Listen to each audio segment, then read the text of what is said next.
Which widely accepted piece of advice do you believe is actually terrible? Never give up.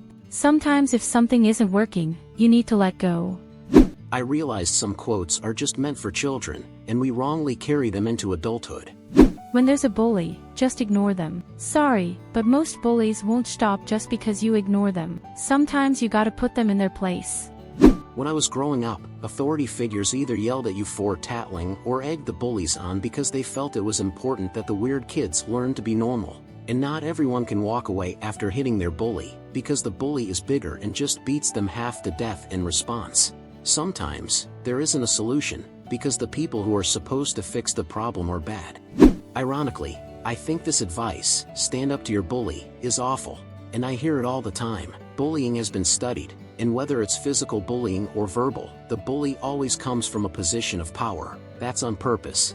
That's how they operate. Physical bullies are bigger, stronger, and tougher than the kids they bully. They specifically target the weak. Strong, athletic kids don't get physically bullied, unless it's by a much older / much bigger and stronger kid. Verbal bullies use their higher social position to target those in lower social positions. The rich, attractive, popular girl doesn't make fun of other rich and popular girls. They make fun of the poor girl with funny teeth. I've seen parents tell their kids to fight back against a bully, and I think it's absolutely the worst advice you can give a kid. If the kid had any chance, they wouldn't be targeted. If it's a physical fight, the bullied kid will just get beaten and bullied worse.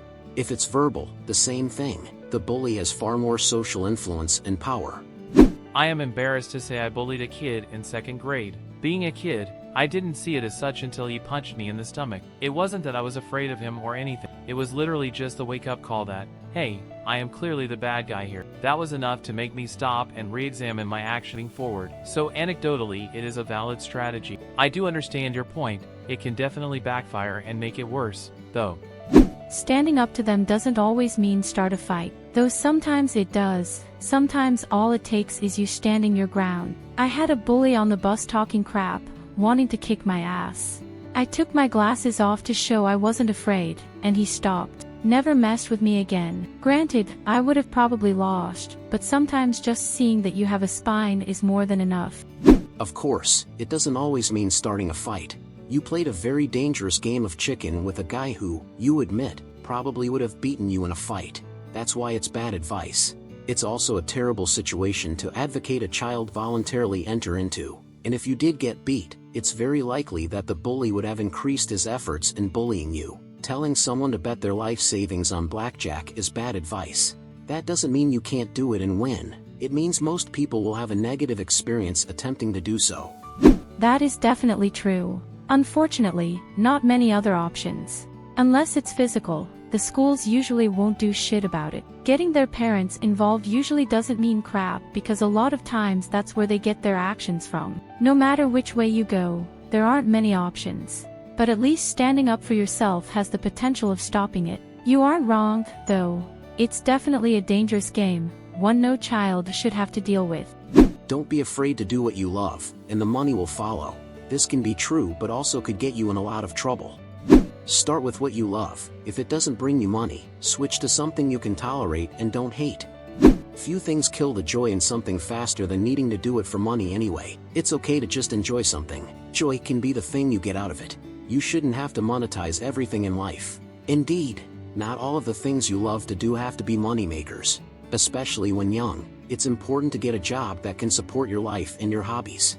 As you get more experienced and more time passes, if your hobbies are something that can be profitable without sucking the enjoyment out of them, that's okay to monetize them too. We have to make an honest attempt when we're young to pick a career that is productive that you also enjoy, but not get too bogged down by what you love doing. A better question for counselors would be which classes do you enjoy most, not what are you passionate about.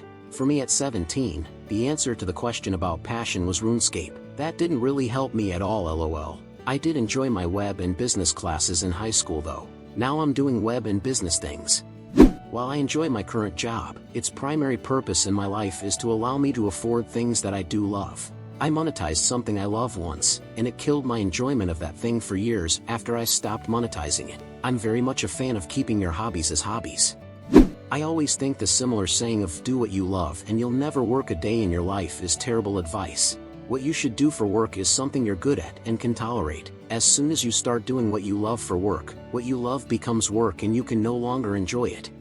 Totally agree with this. I changed jobs to be a cake decorator, which I really enjoyed and was good at, as a hobby. It was so stressful and didn't pay the best. It took me a few years after quitting to enjoy making cakes again. I absolutely love to cook. I've been a chef for 15 years, and my biggest dream is to never ever have to cook again, even for myself. I know so many people who lost their passion for a hobby turned profession. Yes, some things are enjoyable to do on your own time by your own schedule. Adding someone else's demands and scheduling into the mix is seldom a good thing. I'm a mechanic, and yes, I will usually help you with your car problem. However, the moment you demand I do so because I'm a mechanic, I stop. I'll admit that I do love what I do, but there's a huge difference between me wrenching on my money pit project car and having to do an engine rebuild at work in an unrealistic amount of time. Bullshit is right. Passion exploitation is a thing. Teaching, animal care fields, artists. Do it for the children/animals/art. Okay, cool, but I also need to pay rent. And if you ask for more money then you aren't dedicated enough. That noise.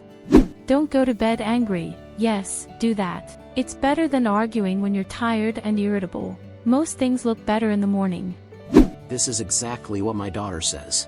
If I'm angry, it's probably because I'm tired and it's been a shitty day. I don't want to talk, I want to sleep. We'll talk tomorrow.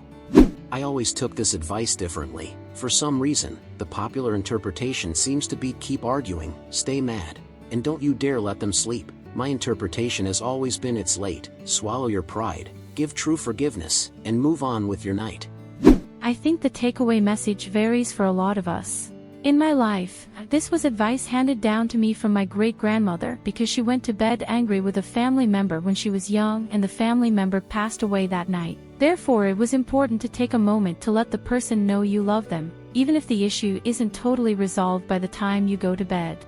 Never give up. Sometimes you should just accept that whatever you're trying isn't for you, and if you keep trying and keep failing, you won't be happy. It doesn't mean that you will be able to do it eventually. If something doesn't work out, give up and try something different. I get why people say never give up. Sometimes, it feels good to hear it.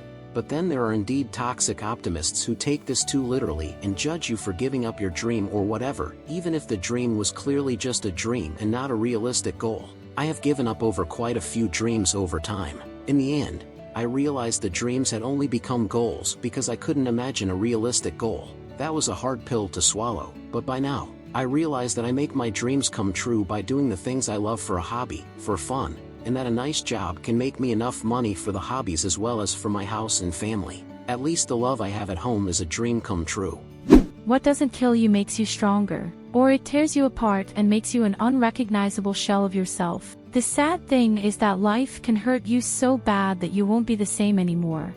Always clean your plate. When you stop looking for love, it will find you. The second actually isn't 100% wrong. What can sometimes happen is people get desperate. Potential partners can smell desperation from a mile away and they don't like it. Once you stop caring, it can actually make you appear much more attractive. This advice, that I heard in various forms growing up. Sure, college isn't where everyone meets a lifelong partner, and not everyone wants to date in college, but the advice that it's a good idea to avoid dating in college is dumb. There's no other time in your life where you'll be surrounded as consistently by other people your age and in your same stage in life. And if you think you're too busy to date in college, ask yourself when you think you'll be less busy.